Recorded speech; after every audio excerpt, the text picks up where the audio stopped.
प्यारे बच्चों सत श्री अकाल। मैं किरणदीप कौर। अज आप जमात 10वीं की पाठ पुस्तक सहित सुगंधियां विचों हरपाल सिंह लखियां जी का लिखिया होया निबंध महाराजा गंगा सिंह पढ़न जा रहे हैं। महाराजा गंगा सिंह निबंध पढ़न तो पहला दो गल्लां जानते हाँ हरपाल सिंह लखियां जी बारे। हरपाल सिंह लखियां जी राजस्थान विच लिखी जा रही पंजाबी कहानी दे मोढी कहानीकार हैं। उन्हां दियां कहानियां चर्चित पंजाबी रसालियां विच जिवें नागमनी, आरसी, प्रीत लड़ी, पंज दरिया, संख विच छपदियां रहीआं हन। जिथे उन्हां दियां कहानियां विच विषय पक्षों विविधता दिखाई दिंदी है, उत्थे कलात्मक पक्षों भी कहानियां विच राजस्थान की भोए मंडल नूं तलाशिया जा सकता है। उन्हां दे कहानी संग्रह हैं प्यारे बच्चों, उन्हां ने 3 कहानी संग्रह छप चुके हैं। मेरी चुप दे बोल, मेरी चुप दे बोल, हाँ जी कहानी संग्रह उन्होंने किन्ने छप चुके हैं 3। मेरी चुप दे बोल, बोल, रुत आवे, रुत आवे रुत जावे, रुत जावे। ते तीसरा उन्होंने कहानी संग्रह प्योंद कीती बेरी। हाँ जी ये उन्होंने 3 कहानी संग्रह हैं। उन्होंने कहानी संग्रह विच मनोविग्यान के भावां नूं भी आपां सूक्ष्म तरीके नाल देख सकते हाँ। उन्होंने आप महाराजा गंगा सिंह निबंध लिख के अपनी पंजाबी वार्तक विषय ते भी पकड़ दे प्रमाण पेश किए हैं। आओ आप उन्हों दा लिखिया होया निबंध महाराजा गंगा सिंह पढ़िए। महाराजा गंगा सिंह तस्वीर विच तुसीं देख रहे हो बच्चे। राव बीका जी ने 1472 ईस्वी विच बीकानेर रियासत की नींह रखी सी। राव बीका जी राव जोधा जी दे पुत्र सन। राव जोधा जी जोधपुर रियासत के हुक्मरान सन। जो महाराजा गंगा सिंह जी सन वो बीकानेर रियासत के राजा सन। उन्हां दा जन्म 13 अक्तूबर 1880 ईस्वी विच होया सी। लाल सिंह दे घर ते माता चंद्रावत दी कुखों होया सी। जननी जने ता भगत जन कह दाता के सूर, नहीं ता जननी बांझ रहे काहे गवावे नूर। अगर जननी माता अगर जाती है वो दाता ते सूरमा पुत्र जन्म देवे, नहीं तो वो अपना क्यों नूर खराब करती है। वीमा राजा डूंगर सिंह इस दा वड्डा भरा सी। डूंगर सिंह की मौत 19 अगस्त 1887 ईस्वी नूं होई ਅਤੇ महाराजा गंगा सिंह 31 अगस्त 1887 नूं गद्दी ते बैठा। इस समय उन्हां दी उम्र 7 साल तो भी घट सी। गंगा सिंह नूं गद्दी ते बैठिया अजे महीना ही होया सी कि उन्हां दे पिता दी मौत हो गई। असल विच उसदा पिता उसदे वड्डे भरा डूंगर सिंह नूं बहुत प्यार करदा सी ते उस दा विछोड़ा उस तो चलिया नहीं सी गया। गंगा सिंह अजे बच्चा सी अते परिवार विच कोई होर उस दी मदद करन वाला नहीं सी। हाँ जी जदों गद्दी ते बैठे गंगा सिंह जी उन्हां दी उम्र किन्नी सीगी 7 साल तो भी घट सीगी। ज्यों ही गंगा सिंह की गद्दी ते बैठिया अजे महीना भी नहीं होया सी कि उन्हां दे पिता जी की मौत हो गई। उन्हां दे पिता जी की मौत किवें होई? क्योंकि उन्हां दे वड्डे भरा डूंगर सिंह नूं बहुत प्यार करते सन ओह ते उन्हां दा विछोड़ा उन्हां तो सहारिया ना गया। ते क्योंकि गंगा सिंह अजे बच्चा सी ते परिवार विच कोई होर उस दी मदद करन वाला नहीं सी। इसलिए राज कौंसल नूं ही रीजेंसी कौंसल च बदल दिता गया। उसका प्रधान कर्नल थार्टन नूं बनाया गया। उस वेले राज की 1 साल की आमदन लगभग 16 लाख सी। राज नूं रीजेंसी कौंसल विच राज कौंसल तो रीजेंसी कौंसल विच बदल दिता गया ते प्रधान किस नूं बनाया? कर्नल थार्टन नूं बनाया गया। तो उस समय राज की सालाना आमदन किन्नी सी? 16 लाख सीगी। 16 लाख। ਇਸ ਕੌਂਸਲ ਨੇ ਰਾਜ ਦਾ ਕੰਮ ਚਲਾਇਆ ਤੇ ਗੰਗਾ ਸਿੰਘ ਦੀ ਸਿੱਖਿਆ ਦਾ ਵੀ ਵਧੀਆ ਪ੍ਰਬੰਧ ਕੀਤਾ। ਬਾਲਗ ਹੋ ਕੇ ਜਦੋਂ ਗੰਗਾ ਸਿੰਘ ਨੇ ਰਿਆਸਤ ਦਾ ਕੰਮ ਆਪ ਸੰਭਾਲਿਆ ਤਾਂ ਉਦੋਂ ਰਿਆਸਤ ਦੀ ਆਮਦਨ ਲਗਭਗ 20 ਲੱਖ ਹੋ ਗਈ ਸੀ। 16 ਦਸੰਬਰ 1898 ਨੂੰ ਰਾਜਪੂਤਾਨਾ ਦੇ agent governor general Sir Arthur Martindale ਨੇ ਬੀਕਾਨੇਰ ਆ ਕੇ ਅੰਗਰੇਜ਼ ਸਰਕਾਰ ਵੱਲੋਂ ਮਹਾਰਾਜੇ ਨੂੰ ਸਾਰੇ ਅਧਿਕਾਰ ਸੌਂਪੇ। ਕਿਸ ਨੇ ਸਾਰੇ ਅਧਿਕਾਰ ਸੌਂਪੇ ਸੀ? 16 ਦਸੰਬਰ 1898 ਨੂੰ agent governor general Sir Arthur Martindale ਨੇ ਸਾਰੇ ਅਧਿਕਾਰ ਗੰਗਾ ਸਿੰਘ ਜੀ ਨੂੰ ਸੌਂਪ ਦਿੱਤੇ ਸੀ। ਜਦੋਂ ਉਹਨਾਂ ਦੇ ਰੀਜੈਂਸੀ ਕੌਂਸਲ ਕੋਲੇ ਰਾਜ ਗਿਆ, ਕਿੰਨੀ ਆਮਦਨ ਸੀ? 16 ਲੱਖ ਰੁਪਇਆ ਸੀ। ਫਿਰ ਇਸ ਕੌਂਸਲ ਨੇ ਰਾਜ ਦਾ ਕੰਮ ਚਲਾਇਆ, ਰੀਜੈਂਸੀ ਕੌਂਸਲ ਨੇ, ਤੇ ਗੰਗਾ ਸਿੰਘ ਦੀ ਸਿੱਖਿਆ ਦਾ ਵੀ ਪ੍ਰਬੰਧ ਕੀਤਾ। ਤੇ ਬਾਲਕ ਹੋ ਕੇ ਜਦੋਂ ਗੰਗਾ ਸਿੰਘ ਜੀ ਨੇ ਰਾਜ ਸੰਭਾਲੀ, ਆਪਣੀ ਰਿਆਸਤ ਸੰਭਾਲੀ, ਤਾਂ ਉਦੋਂ ਆਮਦਨ ਕਿੰਨੀ ਸੀ? 20 ਲੱਖ ਹੋ ਗਈ ਸੀਗੀ।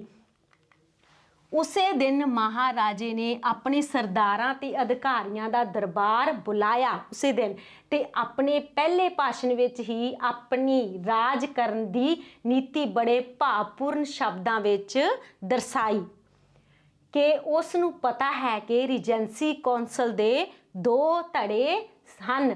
ਧੜੇਬੰਦੀ ਰਾਜ ਵਾਸਤੇ ਚੰਗੀ ਨਹੀਂ। ਉਸ ਦੀ ਨਾਬਾਲਗੀ ਦੇ ਸਮੇਂ 'ਚ ਭਾਵੇਂ ਕੁਝ ਵੀ ਹੁੰਦਾ ਰਿਹਾ ਹੈ, ਪਰ ਹੁਣ ਧੜੇਬੰਦੀ ਨਹੀਂ ਹੋਣੀ ਚਾਹੀਦੀ। ਉਸ ਲਈ ਸਾਰੇ ਬਰਾਬਰ ਹਨ। ਉਹ ਰਿਸ਼ਵਤਖੋਰੀ ਤੇ ਚਮਚਾਗਿਰੀ ਦੇ ਸਖਤ ਵਿਰੁੱਧ ਹੈ। ਜਿਸ ਕਿਸੇ ਨੂੰ ਵੀ ਕੋਈ ਸ਼ਿਕਾਇਤ ਜਾਂ ਕੰਮ ਹੋਵੇ, ਉਹ ਸਿੱਧਾ ਉਸ ਨੂੰ ਹੀ ਆਖੇ, ਕਿਸੇ ਵਿਚੋਲੇ ਦੀ ਲੋੜ ਨਹੀਂ। ਉਸ ਪਿੱਛੋਂ ਉਸਨੇ ਰੀਜੈਂਸੀ ਕੌਂਸਲ ਨੂੰ ਫਿਰ ਰਾਜ ਕੌਂਸਲ ਵਿੱਚ ਬਣਾ ਦਿੱਤਾ ਜਾਂ ਬਦਲ ਦਿੱਤਾ। ਹਾਂਜੀ, ਜਿਸ ਦਿਨ ਮਹਾਰਾਜੇ ਨੇ ਆਪਣੇ ਸਰਦਾਰਾਂ ਤੇ ਅਧਿਕਾਰੀਆਂ ਦਾ ਦਰਬਾਰ ਬੁਲਾਇਆ, ਜਿਸ ਦਿਨ ਉਹਨਾਂ ਨੂੰ ਰਾਜਗੱਦੀ ਮਿਲਦੀ ਹੈ, ਉਸੇ ਦਿਨ ਆਪਣੇ ਸਰਦਾਰਾਂ ਤੇ ਅਧਿਕਾਰੀਆਂ ਦਾ ਦਰਬਾਰ ਬੁਲਾਉਂਦੇ ਹਨ ਤੇ ਆਪਣੇ ਪਹਿਲੇ ਭਾਸ਼ਣ ਵਿੱਚ ਹੀ ਰਾਜ ਕਰਨ ਦੀ ਨੀਤੀ ਬੜੇ ਭਾਵਪੂਰਨ ਸ਼ਬਦਾਂ ਵਿੱਚ ਦਰਸਾਈ ਕਿ ਉਹਨਾਂ ਨੇ ਕਿਹਾ ਕਿ ਮੈਨੂੰ ਪਤਾ ਹੈ ਕਿ ਰੀਜੈਂਸੀ ਕੌਂਸਲ ਦੇ 2 ਧੜੇ ਹਨ। 2 ਧੜਿਆਂ ਵਿੱਚ ਕਦੇ ਵੀ ਰਾਜ ਸੰਚਾਰੂ ਰੂਪ ਵਿੱਚ ਨਹੀਂ ਚੱਲ ਸਕਦਾ। ਕਹਿੰਦੇ ਧੜੇਬੰਦੀ ਨਹੀਂ ਹੋਣੀ ਚਾਹੀਦੀ। ਰਿਸ਼ਵਤਖੋਰੀ ਤੇ ਚਮਚਾਗਿਰੀ, ਜੋ ਚਾਪਲੂਸੀ ਕਰਨ ਵਾਲੇ ਹੁੰਦੇ ਹਨ, ਚਮਚਾਗਿਰੀ, ਚਾਪਲੂਸੀ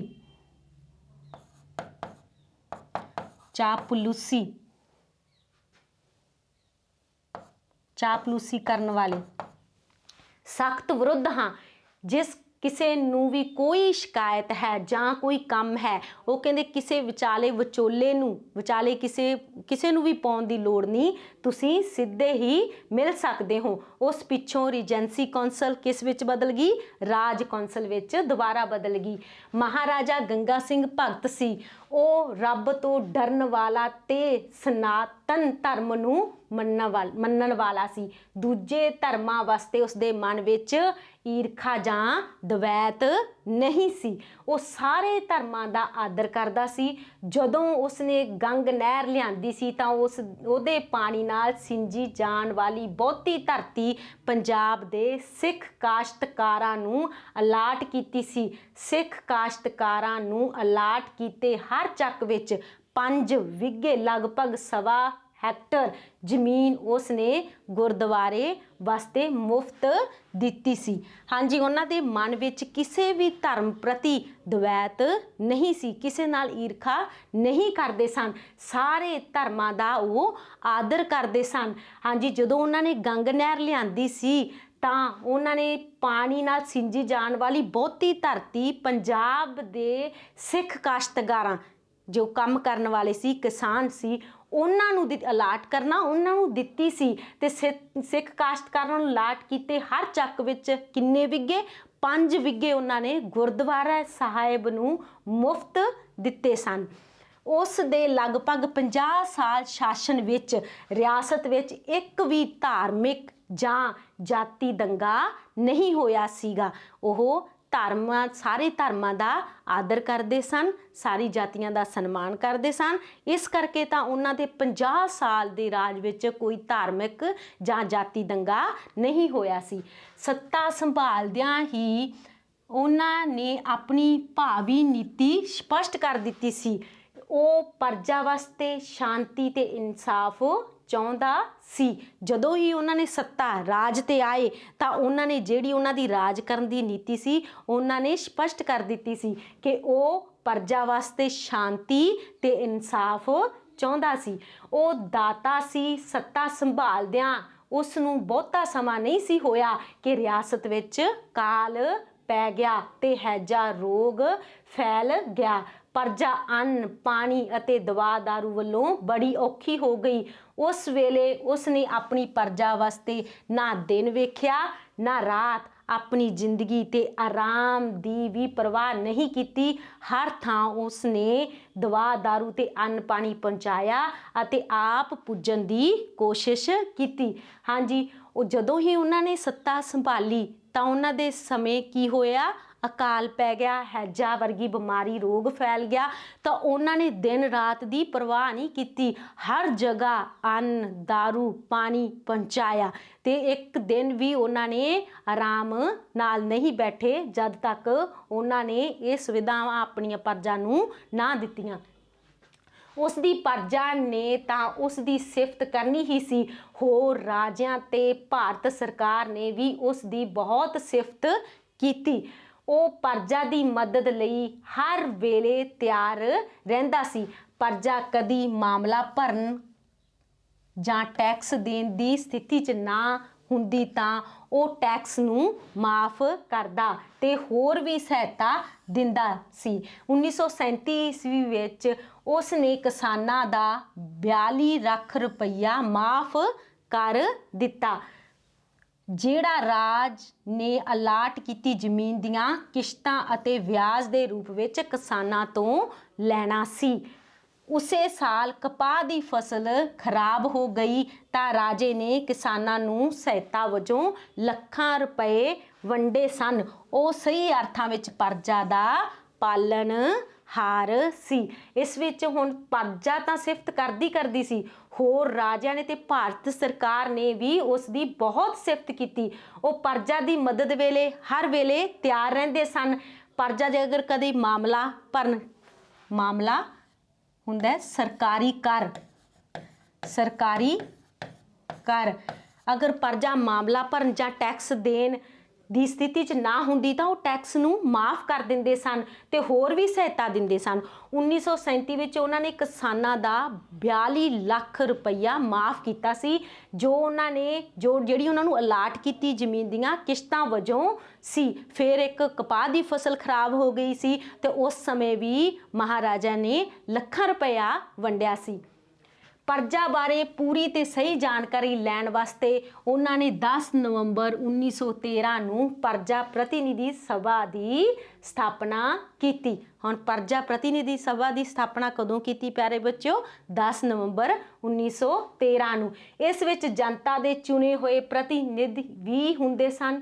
ਉਹਨਾਂ ਦੀ ਸਲਾਹ ਨਾਲ ਰਾਜ ਪ੍ਰਬੰਧ ਹੋਰ ਸੁਚਾਰੂ ਰੂਪ ਵਿੱਚ ਚੱਲਣ ਲੱਗ ਪਿਆ। ਹੁਣ ਜਦੋਂ ਉਹਨਾਂ ਨੇ ਪ੍ਰਤੀਨਿਧੀ ਸਭਾ ਦੀ ਸਥਾਪਨਾ ਕੀਤੀ, ਜਨਤਾ ਦੁਆਰਾ ਚੁਣੇ ਹੋਏ ਪ੍ਰਤੀਨਿਧ ਹੁੰਦੇ ਸਨ ਪਿਆਰੇ ਬੱਚਿਓ, ਤਾਂ ਰਾਜ ਹੋਰ ਸੰਚਾਰੂ ਰੂਪ ਨਾਲ ਸਹੀ ਢੰਗ ਨਾਲ ਚੱਲਣ ਲੱਗ ਗਿਆ। 1914 ਵਿੱਚ ਵਿਸ਼ਵ ਯੁੱਧ ਸ਼ੁਰੂ ਹੋ ਗਿਆ। ਅੰਗਰੇਜ਼ਾਂ ਦੀ ਉਸ 'ਚ ਸ਼ਾਮਲ ਹੋਣ ਦੀ ਸੰਭਾਵਨਾ ਬਣ ਗਈ ਤਾਂ ਮਹਾਰਾਜਾ ਗੰਗਾ ਸਿੰਘ ਨੇ ਸਮਰਾਟ ਜਾਰਜ ਪੰਜਵੇਂ ਨੂੰ ਇੱਕ ਤਾਰ ਭੇਜ ਕੇ ਆਪ ਤੇ ਆਪਣੀ ਸੈਨਾ ਦਾ ਯੁੱਧ 'ਚ ਸ਼ਾਮਲ ਹੋਣ ਦੀ ਇੱਛਾ ਜ਼ਾਹਰ ਕੀਤੀ। ਇੱਕ ਤਾਰ ਭਾਰਤ ਦੇ ਵਾਇਸਰਾਏ ਨੂੰ ਕੱਲੀ। 1914 ਵਿੱਚ ਜਦੋਂ ਵਿਸ਼ਵ ਯੁੱਧ ਸ਼ੁਰੂ ਹੋਇਆ ਤਾਂ ਉਹਨਾਂ ਨੇ ਆਪਣੀ ਸੈਨਾ ਦੁਆਰਾ ਉਸ ਯੁੱਧ ਵਿੱਚ ਸ਼ਾਮਲ ਹੋਣ ਦੀ ਇੱਛਾ ਪ੍ਰਗਟ ਕੀਤੀ। ਜਦੋਂ ਮਹਾਰਾਜੇ ਦੀ ਫੌਜ ਯੁੱਧ 'ਚ ਸ਼ਾਮਲ ਹੋਈ ਤਾਂ ਉਹਨਾਂ ਨੇ ਖੁਦ ਅਗਲਿਆਂ ਮੋਰਚਿਆਂ ਤੇ ਜਾ ਕੇ ਫੌਜ ਦੀ ਅਗਵਾਈ ਕੀਤੀ। ਅਗਲੇ ਮੋਰਚੇ ਅੱਗੇ ਹੋ ਕੇ, ਜਿਹੜੇ ਅੱਗੇ ਮੋਰਚੇ ਲੱਗੇ ਹੋਏ ਸੀ, ਫੌਜ ਨੇ ਜੰਗ ਵਿੱਚ ਬਹੁਤ ਜੌਹਰ ਵਿਖਾਏ, ਕਰਤੱਵ ਦਿਖਾਏ। ਫੌਜੀਆਂ ਨੇ ਸਰਕਾਰ ਵੱਲੋਂ ਅਨੇਕਾਂ ਖਿਤਾਬ ਦਿੱਤੇ ਗਏ। ਫੌਜੀਆਂ ਨੂੰ ਸਰਕਾਰ ਵੱਲੋਂ ਜਦੋਂ ਮਹਾਰਾਜੇ ਦੀ ਫੌਜ ਯੁੱਧ 'ਚ ਸ਼ਾਮਲ ਹੋਈ ਤਾਂ ਉਹਨਾਂ ਨੇ ਖੁਦ ਅਗਲਿਆਂ ਮੋਰਚਿਆਂ ਤੇ ਜਾ ਕੇ ਫੌਜ ਦੀ ਅਗਵਾਈ ਕੀਤੀ। ਅੱਗੇ ਹੋ ਕੇ ਫੌਜ ਨੇ ਜੰਗ ਵਿੱਚ ਬਹੁਤ ਜੌਹਰ ਦਿਖਾਏ। ਫੌਜੀਆਂ ਨੂੰ ਸਰਕਾਰ ਵੱਲੋਂ ਅਨੇਕਾਂ ਖਿਤਾਬ ਦਿੱਤੇ ਗਏ। ਰਿਆਸਤ ਨੂੰ ਜਿੱਤਿਆ ਹੋਇਆ ਸਮਾਨ ਉਪਹਾਰ ਦੇ ਤੌਰ ਤੇ ਦਿੱਤਾ ਗਿਆ, ਜਿਸ ਵਿੱਚ 2 ਜੰਗੀ ਹਵਾਈ ਜਹਾਜ਼ ਵੀ ਸਨ। ਹਾਂਜੀ, ਜਦੋਂ ਫੌਜ ਸ਼ਾਮਲ ਹੋਈ ਯੁੱਧ ਵਿੱਚ, ਉਹਨਾਂ ਨੇ ਅਗਲੇ ਮੋਰਚਿਆਂ ਤੇ ਸੰਭਾਲਿਆ, ਆਪਣੇ ਆਪ ਦੇ ਜਾ ਕੇ ਆਪਣੀ ਪੂਰੀ ਬਹਾਦਰੀ ਨਾਲ ਲੜੇ, ਕਰਤੱਵ ਦਿਖਾਏ, ਜੌਹਰ ਦਿਖਾਏ, ਪੂਰੇ ਜੋਸ਼ ਨਾਲ ਪੂਰੀ ਬਹਾਦਰੀ ਨਾਲ ਲੜੇ। ਤਾਂ ਉਹਨਾਂ ਨੂੰ ਫੌਜੀਆਂ ਨੂੰ ਅਨੇਕਾਂ ਖਿਤਾਬ ਇਨਾਮ ਦਿੱਤੇ ਗਏ ਤੋਹਫੇ ਦੇ ਤੌਰ ਤੇ।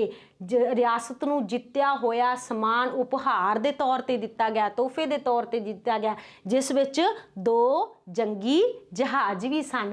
ਆਪਣੀ ਜ਼ਿੰਦਗੀ ਦੇ ਆਖਰੀ ਸਾਲਾਂ ਵਿੱਚ ਜਦੋਂ ਮਹਾਰਾਜਾ ਇੱਕ ਦਿਨ ਉਦੈਪੁਰ ਦੇ ਜੰਗਲਾਂ ਵਿੱਚ ਸ਼ਿਕਾਰ ਖੇਡਣ ਗਿਆ ਤਾਂ ਇੱਕ ਪਹਾੜੀ ਤੇ ਬੈਠੇ ਹੋਏ ਉਸ ਦੀ ਨਿਗਾਹ ਸਾਹਮਣੇ ਸ਼ਿਕਾਰ ਵੱਲ ਸੀ ਕਿ ਅਚਾਨਕ ਪਿੱਛੇ ਵੇਖਿਆ ਤਾਂ ਇੱਕ ਸ਼ੇਰ ਹਮਲਾ ਕਰਨ ਲਈ ਤਿਆਰ ਸੀ। ਹਾਂਜੀ ਪਿਆਰੇ ਬੱਚਿਓ, ਆਪਣੇ ਆਖਰੀ ਸਮੇਂ ਵਿੱਚ ਦੇ ਦਿਨਾਂ ਵਿੱਚ ਕਿੱਥੇ ਗਏ? ਉਦੈਪੁਰ ਗਏ ਸ਼ਿਕਾਰ ਖੇਡਣ, ਤੇ ਉਹਨਾਂ ਦੀ ਨਿਗਾਹ ਤਾਂ ਕਿਸ ਤੇ ਸੀ? ਸ਼ਿਕਾਰ ਤੇ ਸੀਗੀ, ਤੇ ਪਿੱਛੋਂ ਪਾਸਿਓਂ ਇੱਕ ਸ਼ੇਰ ਹਮਲਾ ਕਰਨ ਲਈ ਤਿਆਰ ਸੀ। ਉਹਨਾਂ ਨੇ ਜਦੋਂ ਦੇਖਿਆ, ਮਹਾਰਾਜਾ ਬਿਲਕੁਲ ਹੀ ਨਾ ਘਬਰਾਇਆ, ਸਗੋਂ ਫੁਰਤੀ ਨਾਲ ਘੁੰਮ ਕੇ ਉਸਨੇ ਸ਼ੇਰ ਤੇ ਬੰਦੂਕ ਦੀ ਗੋਲੀ ਚਲਾਈ ਤੇ ਉਸ ਨੂੰ ਮਾਰ ਦਿੱਤਾ। ਸ਼ੇਰ ਉਦੋਂ ਸਿਰਫ 22 ਫੁੱਟ ਦੀ ਦੂਰੀ ਤੇ ਸੀ। ਇਹਨਾਂ ਗੱਲਾਂ ਤੋਂ ਉਹਨਾਂ ਦੀ ਸੂਰਬੀਰਤਾ ਅਤੇ ਯੁੱਧ ਕਲਾ ਦਾ ਪ੍ਰਮਾਣ ਮਿਲਦਾ ਹੈ। ਜਦੋਂ ਸ਼ੇਰ ਨੇ ਹਮਲਾ ਕੀਤਾ, ਉਹਨਾਂ ਨੇ ਦੇਖਿਆ ਤਾਂ ਸ਼ੇਰ ਉਹਨਾਂ ਤੋਂ ਕਿੰਨੇ ਫੁੱਟ ਦੀ ਦੂਰੀ ਤੇ ਸੀ? 22 ਫੁੱਟ ਤੇ ਸੀ।